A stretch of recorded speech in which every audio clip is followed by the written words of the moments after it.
Assalamualaikum warahmatullahi wabarakatuh. Perkenalkan, nama saya Ahmad Mario dari kelas B, NIM saya 2020248. Program studi Fakultas Ilmu Hukum, Universitas Muria Kudus. Pada kali ini saya akan membawakan materi tentang koperasi. Koperasi. Pengertian koperasi. Kata koperasi berasal dari bahasa Inggris cooperation atau bahasa Belanda kooperatif. Artinya kerja sama terjadi antara beberapa orang untuk mencapai tujuan yang sulit dicapai secara perseorangan. Tujuan yang sama itu adalah kepentingan ekonomi berupa peningkatan kesejahteraan bersama. Lalu dalam Kamus Besar Bahasa Indonesia, koperasi adalah perserikatan yang bertujuan untuk memenuhi keperluan para anggotanya dengan cara menjual barang, keperluan sehari-hari dengan harga yang murah atau tidak bermaksud mencari untung. Menurut Muhammad Hatta dalam bukunya The Movement in Indonesia, beliau mengemukakan bahwa koperasi adalah usaha bersama untuk memperbaiki nasib penghidupan ekonomi berdasarkan tolong-menolong.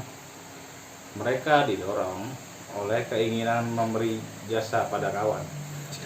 Seseorang buat semua dan semua buat seorang. Inilah yang dinamakan auto aktivitas golongan, terdiri dari 1. Solidaritas, 2. Individualitas, 3. Menolong diri sendiri, dan 4. Jujur.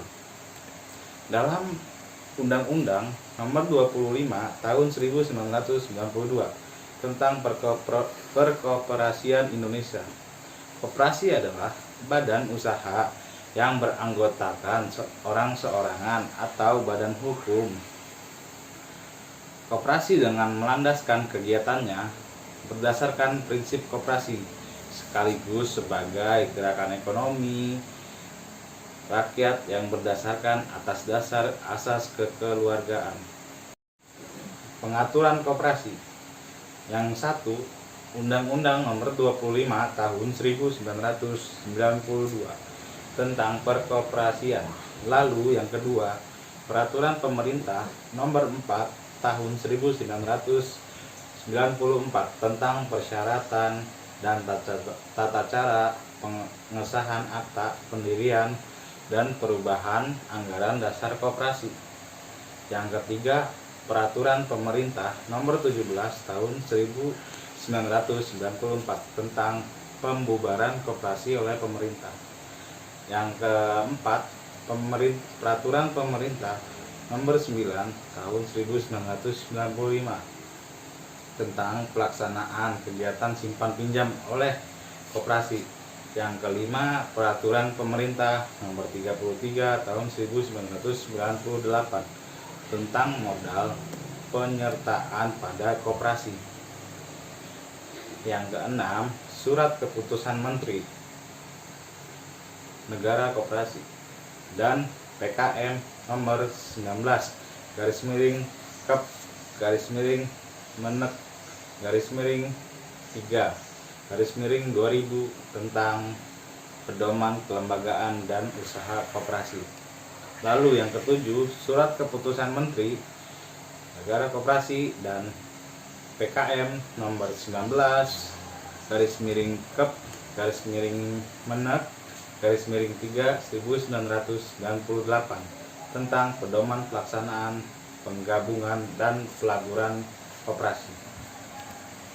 Nomor 8, Peraturan Menteri Nomor 1 Tahun 2006 tentang petunjuk pelaksanaan pembentuk pengesahan akta pendirian dan perubahan anggaran dasar koperasi. Lalu yang ke-9, Undang-Undang Nomor 25 Tahun 1992 tentang Perkoperasian yang telah dibatalkan oleh Mahkamah Konstitusi dengan keputusan nomor 28/PUU strip XI/2013 tanggal 28 Mei tahun 2014 yang menyatakan sebagai berikut. 1. Undang-Undang Nomor 17 Tahun 2012 tentang Perkoperasi yang bertentangan dengan Undang-Undang Dasar Negara Republik Indonesia tahun 1945. Lalu yang kedua, Undang-Undang Nomor 17 Tahun 2012 tentang Perkoperasian tidak mempunyai kekuatan hukum mengikat. Dan yang terakhir, Undang-Undang Nomor 25 Tahun 1992 tentang perkoperasian yang berlaku untuk sementara waktu sampai dengan terbentuknya undang-undang yang baru. Yang ketiga yaitu asas koperasi. Koperasi memiliki dua asas, yaitu yang pertama, asas kekeluargaan. Asas kekeluargaan artinya setiap anggota koperasi memiliki kesadaran untuk melakukan yang terbaik di setiap kegiatan koperasi dan hal-hal yang dianggap berguna untuk semua anggota dalam koperasi tersebut. Asas kekeluargaan berarti mencerminkan kesadaran koperasi dari hati untuk berpartisipasi seperti kata Bapak Koperasi Indonesia yaitu Muhammad Hatta. Satu untuk semua, semua untuk satu. Yang kedua, asas gotong royong, yang artinya setiap anggota koperasi harus memiliki toleransi dan tidak egois atau individualis, serta mau bekerja sama dengan anggota lainnya.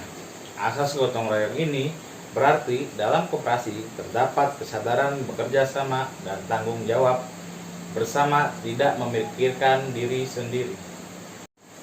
Tujuan koperasi. Tujuan koperasi berdasarkan bunyi pasal 3 Undang-Undang Nomor 25 Tahun 1992 meliputi 3 hal sebagai berikut. Yang pertama, untuk memajukan kesejahteraan anggotanya. Yang kedua, untuk memajukan kesejahteraan masyarakat. Dan yang ketiga, turut serta membangun tatanan perekonomian nasional. Fungsi koperasi. Dalam pasal 4 Undang-Undang Nomor 12 Tahun 1967. Yang pertama, alat perjuangan ekonomi untuk mempertinggi kesejahteraan rakyat. Yang kedua, alat untuk pendemokrasian ekonomi nasional. Yang ketiga, sebagai salah satu urat nadi perekonomian bangsa Indonesia. Yang keempat, alat pembina insan masyarakat untuk memperkokoh kedudukan ekonomi bangsa Indonesia serta dalam mengatur tata laksana perekonomian rakyat. Yang terakhir, keunggulan koperasi sebagai berikut. 1. Usaha koperasi tidak hanya diperuntukkan kepada anggotanya saja, tetapi juga untuk masyarakat pada umumnya. Yang kedua, koperasi dapat melakukan berbagai usaha di berbagai bidang kehidupan ekonomi rakyat.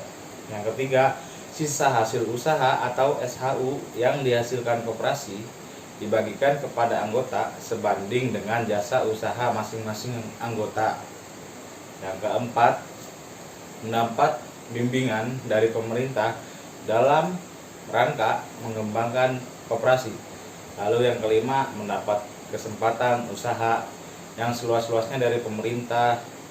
Yang keenam, membantu membuka lapangan kerja. Lalu yang ketujuh, anggota koperasi berperan sebagai konsumen dan produsen. Lalu yang kedelapan, dasar sukarela orang terhimpun dalam koperasi atau masuk menjadi anggota dengan sukarela. Pengertian yayasan. Yayasan merupakan salah satu entitas non-pemerintah yang didirikan sebagai perusahaan nirlaba atau kepercayaan amal dengan tujuan utama membuat hibah organisasi terkait lembaga atau individu untuk ilmiah, pendidikan, budaya, agama, atau tujuan amal lain. Yayasan sendiri tidak memiliki anggota dan yayasan didirikan dengan memperhatikan persyaratan formal yang telah ditentukan oleh undang-undang. Menurut C.S.T.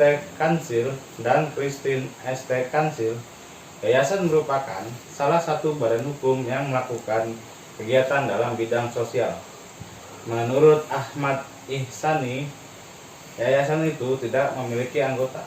Hal ini dikarenakan sebagian harta kekayaan sebuah yayasan terpisah dengan harta yang dimiliki oleh pendirinya.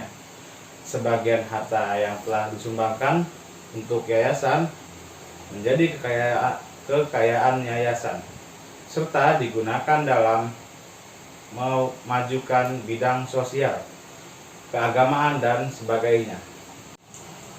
Pengaturan yayasan dalam Undang-Undang 16 tahun 2001 tentang yayasan sebagai berikut. Yang pasal 1 yang berbunyi, yayasan adalah badan hukum yang terdiri atas kekayaan yang dipisahkan dan diperuntukkan untuk mencapai tujuan tertentu di bidang sosial dan kemanusiaan yang tidak mempunyai anggota. Pasal 2, yayasan mempunyai organ yang terdiri atas pembina, pengurus, dan pengawas.